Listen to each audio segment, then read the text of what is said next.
Guys, good morning. So ito yung ating mga Thea Townhouse dito sa Lancaster, New City. Actually, nandito tayo sa Redfern. Ito yung bagong community ng Lancaster, New City, and ongoing yung turnover ng mga units ng ating mga home buyers. So 50 square meter lot area, 60 square meter naman yung floor area. 3 bedrooms, 1 toilet and bath with balcony and parking. So ayan, congratulations sa ating mga homeowners ng Redfern.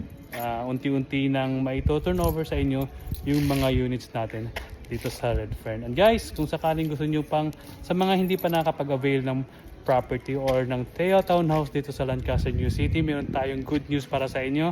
For as low as 5% na lang yung required down payment, makapag-process na tayo ng move-in at makapagsimula na kayong manirahan dito sa Lancaster, New City, dito sa ating Thea Townhouse. So, kaso nga lang, limitado lang yung inventory natin, kaya habol na, bilisan nyo na dahil hanggang sa maubos lang yung ating inventory na naka 5% yung down payment. So kung gusto nyo ng assistance kung paano tayo makapagsimula, I can help you. My name is Jess, isang trusted real estate broker, and see you dito sa Lancaster, New City.